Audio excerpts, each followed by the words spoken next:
চতুর্থ দিনেও চলছে উদ্ধার কাজ। এখনো পর্যন্ত 13 জনের দেহ উদ্ধার করা হয়েছে। মিথেন গ্যাসে বাধা পড়েছে উদ্ধার কাজ। অস্থিতিশীল সুড়ঙ্গে ঝুঁকি নিয়ে অভিযান। 5 জন শ্রমিকই রীতিমতো জলপাইগুড়ির, অর্থাৎ তাদের পরিচয়পত্র জানা গিয়েছে। আর 7 জনের পরিচয় নিশ্চিত করা সম্ভব হয়েছে। পরিবার জুড়ে শোকের ছায়া। এই মুহূর্তে অত্যন্ত গুরুত্বপূর্ণ খবরের দিকে নজর রাখছি, কারণ তৃতীয় দিনে উদ্ধার কাজ চলছে। একদিকে আমরা দেখেছি যে কিভাবে বিপর্যয় নেমে এসেছিল ভূমিধসের কারণে, কিভাবে একের পর এক শ্রমিকের মৃত্যু হয়েছে। যেমনটা তাদের তথ্য দেওয়া ছিল, যেমন 25 জন সেখানে শ্রমিক কাজ করছিলেন এবং তাদের মধ্যে একের পর এক দেহ কিন্তু উদ্ধার করতে যুদ্ধকালীন তৎপরতায় এনডিআরএফ, এসডিআরএফ এর যৌথ অভিযান। সেখানে পুলিশ প্রশাসন থেকে শুরু করে, জেলা শাসক থেকে শুরু করে, রাজ্যের মন্ত্রী থেকে শুরু করে তারাও পৌঁছে গিয়েছিলেন। অর্থাৎ সিকিমের সেই টানেলে যে বিপর্যয়, তা বারবার আমাদের প্রতিনিধি সেখান থেকে বারবার অন স্পট থেকে দেখিয়েছে। অর্থাৎ যে সুড়ঙ্গ কাটা হয়েছিল বা যে সুড়ঙ্গ দিয়ে জলবিদ্যুতের এই বিষয়গুলো আনা হচ্ছে, আর সেখানে দাঁড়িয়ে যে 25 জন শ্রমিকের কাজ করার যে তথ্য উঠে এসেছিল, সেখানে মিথেন গ্যাসে, অর্থাৎ মিথেন গ্যাসের সেখানে গোটা জায়গা জুড়ে থাকার কারণেই রীতিমতো তাদেরকে বেগ পেতে হয়েছে। অর্থাৎ এনডিআরএফ, এসডিআরএফ টিমকে বেগ পেতে হয়েছে। এই মুহূর্তে অত্যন্ত গুরুত্বপূর্ণ, কারণ যে সিকিমের যে টানেল তৈরি হচ্ছিল, অর্থাৎ সিকিমের নামচি জেলার একেবারে ঝুলুঙ্গের পাশ, সেখানে অর্থাৎ ঝুলুঙ্গে এই ঘটনাটি ঘটেছে, সোনারডুঙ্গে। আর সেখান থেকে দাঁড়িয়ে মৃত হয়েছে 20 জন, এখনো নিখোঁজ একাধিক শ্রমিক। অর্থাৎ যে তথ্য বলছে যে 25 জন শ্রমিক হয়তো সেখানে ছিলেন বা কাজ করছিলেন, যেমনটা তথ্য বারবার উঠে এসেছে, কিন্তু তার মধ্যে 20 জনের মৃত্যু, অর্থাৎ 25 জনের মৃত্যুর খবর একেবারে সূত্রে মারফত পাওয়া গিয়েছিল। কিন্তু এবারে দাঁড়িয়ে দেহ যে উদ্ধার করা হয়েছে আর মৃতের সংখ্যা যা দাঁড়াচ্ছে তা 20 জন। অর্থাৎ এই ভয়াবহ ভূমিধস, তার পাশাপাশি মিথেন গ্যাসের সেই একেবারে যে বিপর্যস্ত পরিস্থিতি নেমে এসেছিল, সেখানে দেখা গিয়েছে যারা উদ্ধারকারী দল রয়েছে তারা যুদ্ধকালীন তৎপরতায় রাত অবধিও তারা উদ্ধার কার্য অভিযান নামিয়েছে এবং করেছে। আর সেখান থেকে দাঁড়িয়ে সিকিমের দিকে যদি নজর রাখি, কারণ সিকিম আমরা সকলেই পর্যটন এলাকা, বারবার ধসের রীতিমতো প্রবণতা লক্ষ্য করা গিয়েছে। আর সেখান থেকে দাঁড়িয়েই প্রত্যেকটি বিষয় উঠছে। আরো বিস্তারিত আমরা তথ্য দেবো। এখনকার আপডেট কি রয়েছে, আমাদের সঙ্গে সরাসরি রয়েছে আমাদের প্রতিনিধি অংশুমান।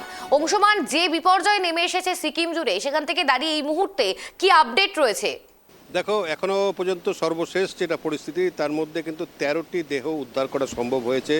যদিও এনডিআরএফ দল ইতিমধ্যে আরও 7টি দেহ চিহ্নিতকরণ করেছে, কিন্তু ভেতরের প্রতিকূল অবস্থার জন্য সেগুলো দেহগুলো কিন্তু নিয়ে আসা যায়নি। একটাই কারণ, তাই ভেতরে কোনো জায়গায় হাঁটু সমান জল, তো কোনো জায়গায় কোমর সমান জল, এবং তলাটা সমস্তটা কর্দমাক্ত, এবং উপরন্তু সেখানে মিথেন গ্যাসের পরিমাণ এতটাই বেশি যে এনডিআরএফের জল, উদ্ধারকারী দল অক্সিজেন সিলিন্ডার নিয়ে নির্দিষ্ট সময়ের মধ্যে নির্দিষ্ট যদি বাইরে না আসতে পারে, তাহলে তাদেরও কিন্তু প্রাণ সংশয় হওয়ার সম্ভাবনা হয়েছে।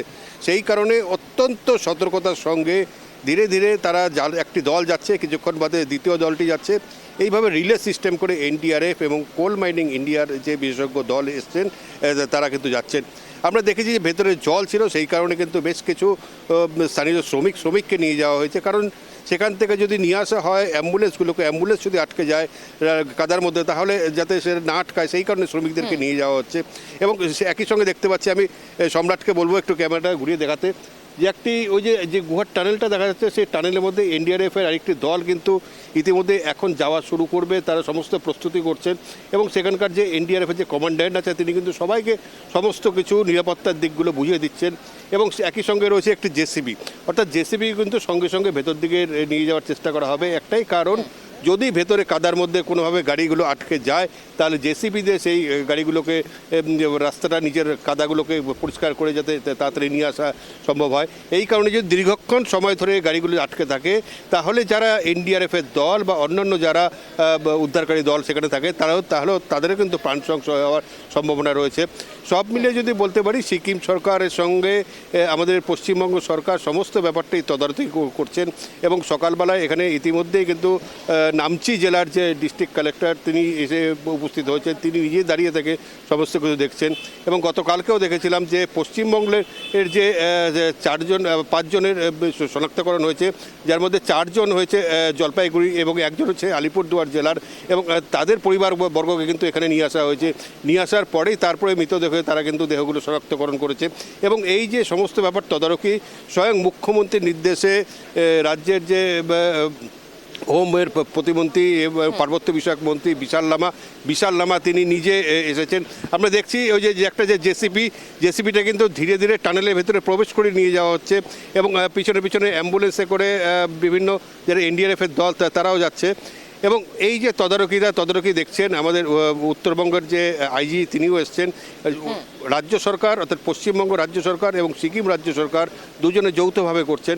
কিন্তু এখনও পর্যন্ত যে 25 জন ভেতরে গিয়েছিল, 25 জনের মধ্যে 13টি দেহ উদ্ধার করে নিয়ে আসা সম্ভব হলেও বাকি 7টি দেহ চিহ্নিতকরণ করা গেল কোথায় আছে তার দেহগুলো তাদের কিন্তু নিয়ে আসা যায়নি। একটাই কারণ, সেখানে এতটাই জল এবং ভেতরে এতটাই মিথেন গ্যাসের ফলে যে টর্চ লাইট নিয়ে যায়, যাদের এনডিআরএফ দলের যে বিশেষ যে লাইট থাকে সার্চ লাইট, সেই সার্চ লাইটেও গেলেও কিন্তু 1 ফিটের বেশি দেখা যাচ্ছে না। কোনো জায়গায় সেই দৃশ্যমানতা আরও অনেক কম, ভেতরটা সম্পূর্ণটা ধোঁয়াচ্ছন্ন হয়ে রয়েছে। সেই কারণে কিন্তু সমস্ত দেহগুলো উদ্ধার করে নিয়ে আসা যাচ্ছে না।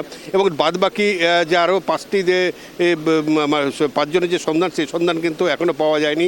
কারণ এই ট্যানেলের মুখ থেকে ভেতরে পর্যন্ত যেতে কিন্তু প্রায় 3 কিলোমিটারের বেশি রাস্তা ধরে যেতে হয়। কাজে টানেলের মধ্যে 3 কিলোমিটার যাওয়া এবং সেখানে মিথেন গ্যাসের যেভাবে জমে রয়েছে তাতে কিন্তু যথেষ্ট বেগ পেতে হচ্ছে এনডিআরএফের দলকে এবং অন্যান্য উদ্ধারকারী দলকে।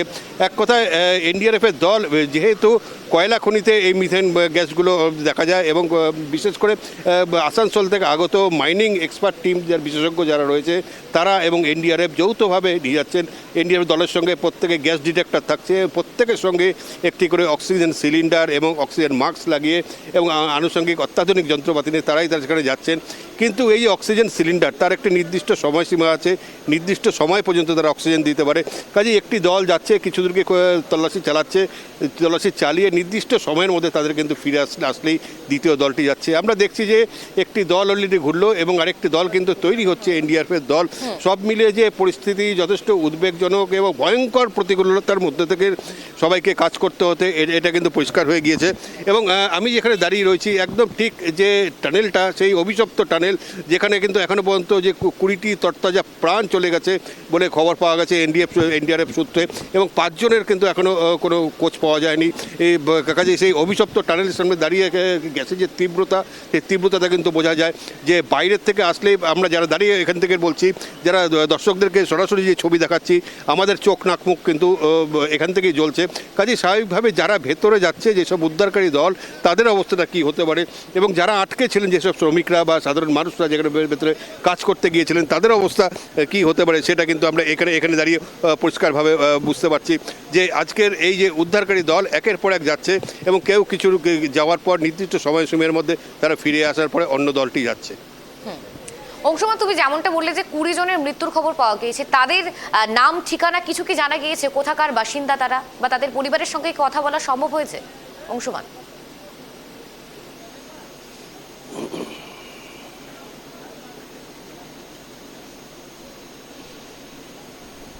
দেখো, এই যে কাজটি যারা করছে, যে এনএসপিসির তত্ত্বাবধানে একটি ঠিকাদারি সংস্থা কিন্তু কাজটি করছে এবং ঠিকাদারি সংস্থার যে শ্রমিকরা ছিল তাদের মধ্যে 25 জন শ্রমিক কিন্তু ভেতরে গিয়েছিল। এখন পর্যন্ত যেই 13টি দেহ উদ্ধার করা, 13টি দেহ নিয়ে আসা হয়েছে, দেহটির মধ্যে 7টি কিন্তু শনাক্তকরণ হয়েছে। 7টির মধ্যে 4টি জলপাইগুড়ি জেলার এবং 1টি আলিপুরদুয়ার জেলার, এবং এছাড়াও বাকি 2 জন যেটা রয়েছে তারা কিন্তু বিহারের বলে মনে করা হচ্ছে।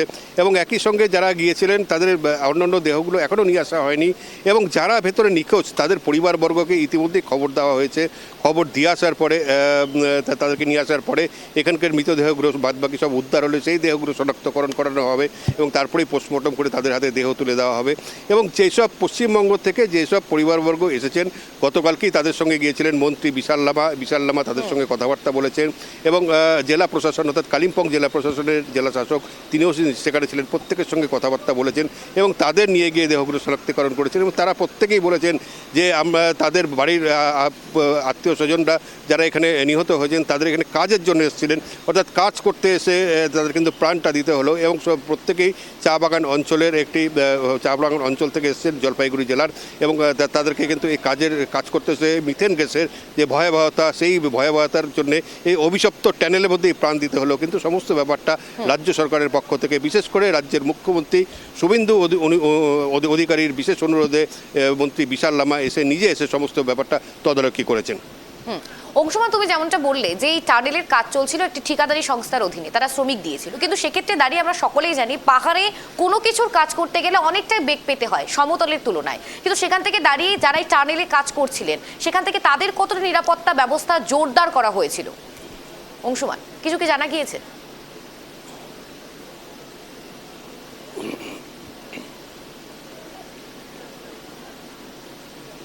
দেখো, এই নিরাপত্তার ব্যবস্থা যদি কথা বলি, তা সেক্ষেত্রে যখন যেই সংস্থার হয়ে যেসব শ্রমিকরা কাজ করছিল তারা ভেতরে যাওয়ার জন্য যেই পরিমাণ অক্সিজেন সিলিন্ডার বা অক্সিজেন মাস্ক থাকে এবং যেভাবে গ্যাস ডিটেক্টর যন্ত্রাংশ নিয়ে যাওয়া উচিত সেগুলো সমস্তগুলোই নিয়ে যাওয়া হয়েছিল। কিন্তু এই যে টানেলের মাঝখানে একটি মিথেন গ্যাসের পরিমাণ বেড়ে যায় এবং একটি ধস নেমে রাস্তার মুখটা কিছুটা বন্ধ হয়ে যায়, তারপরে কিন্তু একটা ব্লাস্ট হয়। এই ব্লাস্ট হওয়ার পরে সেখানে অক্সিজেনের পরিমাণ একদমই কমে যাওয়ার পর সেই জায়গাটা সমস্তভাবে মিথেন গ্যাস ছেয়ে যায়। স্বাভাবিকভাবেই যেখানে মিথেন গ্যাস এসে প্রবেশ করে সেই জায়গাটা কিন্তু অক্সিজেনের মাত্রাটা কমে যায় এবং মিথেন গ্যাসের পরিমাণ যদি একটি বদ্ধ ঘরের মধ্যে বলি, সেখানে মিথেন গ্যাসের পরিমাণ যদি বেড়ে যায় তাহলে কিন্তু একটি মানুষের 2 থেকে 3 মিনিটের বেশি বেঁচে থাকা সম্ভব না। এই টানেলের ভিতরে কিন্তু সেই ঘটনাটাই ঘটেছে। তারা যথেষ্ট সাবধানতা অবলম্বন করে যদিও যায়, কিন্তু তা সত্ত্বেও যেহেতু মিথেন গ্যাসের পরিমাণ এতটাই বেশি, সেই কারণে কিন্তু তাদের প্রাণগুলো দিতে হয়েছে। এবং এই যে অভিশপ্ত টানেলে যারা এনডিআরএফের দল এবং উদ্ধারকারী দল যাচ্ছে তাদের মুখ থেকে শোনা, তারা যেভাবে আমাদেরকে বর্ণনা করে শুনিয়েছেন, ভেতরে এই গ্যাসের তীব্রতার জন্য ভেতরে একটা কুয়াশাচ্ছন্ন হয়ে রয়েছে যে সেখান থেকে 1 ফিটও দৃশ্যমান নেই। আর তার উপরন্ত রয়েছে জল এবং কাদা, কোনো জায়গায় 1 হাঁটু জল, কোনো জায়গায় 1 কোমর জল রয়েছে এবং সেখানে কিন্তু কিছুই দেখা যাচ্ছে না। কাজেই তারা না দেখতে পেয়ে যেহেতু তাদের অক্সিজেন সিলিন্ডার নিয়ে ভেতরে যেতে হয়েছিল, সেই খোঁজাখুঁজির সময় নির্দিষ্ট সময়ের মধ্যে তাদেরকে ফিরে আসতে হচ্ছে। এটা কিন্তু পরিষ্কার যে যথেষ্ট বাধাপ্রাপ্ত হচ্ছে উদ্ধার কার্যে এবং অনেকটা প্রতিকূলতার মধ্যে দিয়ে গিয়ে এই এনডিআরএফের দল এবং অন্যান্য উদ্ধারকারী দল তার সেখানে কাজ করতে হচ্ছে। তা সত্ত্বেও কিন্তু সরকারের পক্ষ থেকে সমস্ত রকম চেষ্টার জারি রয়েছে, চেষ্টার কোনো ত্রুটি নেই। যত দ্রুততা সম্ভব হয় ভেতরে যে আটকে পড়া দেহগুলো আছে সেই দেহগুলো যে উদ্ধার করে যাতে বাইরে নিয়ে এসে তাদের পরিবারের হাতে ফিরিয়ে দেওয়া যায়, সেই চেষ্টাই কিন্তু প্রশাসনের পক্ষ থেকে করা হচ্ছে। সুপ্রিয়া, বেশ, ধন্যবাদ অংশুমান। যে খবরের দিকে নজর রাখছে অত্যন্ত গুরুত্বপূর্ণ খবর, কারণ তৃতীয় দিনে পড়লো সেই উদ্ধার কার্য। সেখান থেকে দাঁড়িয়ে 25 জনের যে তালিকাটা রয়েছে তার মধ্যে 20 জনের দেহ ইতিমধ্যেই বলা হচ্ছে যে 20 জনের মৃত্যু হয়েছে, কিন্তু উদ্ধার কাজে যথেষ্ট বেগ পেতে হয়েছে।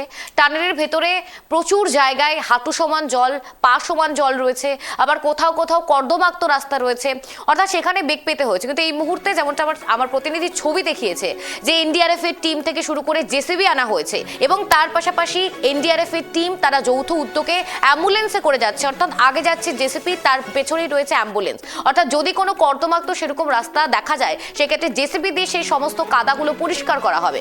আর এক্ষেত্রে দাঁড়িয়ে যারা যাচ্ছেন উদ্ধারকারী দল তারা যথেষ্ট পরিমাণে নিরাপত্তা ব্যবস্থা নিয়ে যাচ্ছেন, অক্সিজেন মাস্ক পরে যাচ্ছেন এবং তার পাশাপাশি যেমনটা জানা যাচ্ছে বেশিক্ষণ অর্থাৎ টাইম লিমিট রয়েছে তাদের ক্ষেত্রে, তাদেরকেও যথেষ্ট বেগ পেতে হয়েছে উদ্ধার কার্য। কিন্তু তৎক্ষণাৎ সেখানে রাজ্যের মন্ত্রী থেকে শুরু করে আমরা দেখেছি জেলা শাসক থেকে শুরু করে সকলেই পৌঁছেছেন এবং পরিবারকে খবরও দেওয়া হয়েছে। কারণ যেমনটা খোঁজ মিলেছে যে 4 জন জলপাইগুড়ির বাসিন্দা, তার পাশাপাশি আলিপুরদুয়ারের বাসিন্দা রয়েছে, বিহারেরও বাসিন্দা রয়েছে, এই টানেলে কাজ করছিলেন তারা। একটি ঠিকাদারি সংস্থার অধীনেই কাজ চলছিল এই টানেলের, কিন্তু আমরা সকলেই জানি যে সমতলের তুলনায় পাহাড়ে কাজের ক্ষেত্রে যথেষ্ট পরিমাণে বেগ পেতে হয়। আর সেখান থেকে দাঁড়িয়ে এই এত বড় একটি প্রজেক্ট বা একটি টানেলের কাজ হচ্ছিল, সেখানে নিরাপত্তা ব্যবস্থা থাকার কারণেও কিন্তু যখন ভূমিধস বা সেই পাশাপাশি মিথেন গ্যাসের কারণেই রীতিমতো অক্সিজেনের যে মাত্রা রয়েছে তা একেবারে নিম্নমুখী হয়ে গিয়েছিল।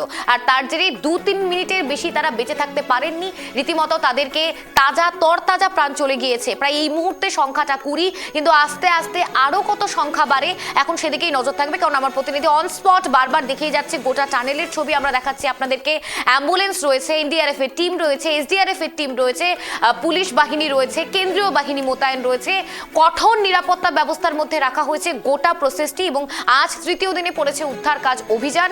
এখন দেখার বিষয় 20টি মৃতদেহ বা মৃত্যু বলা হয়েছে, এখন দেখার বিষয় উদ্ধার কতটা করা যায়।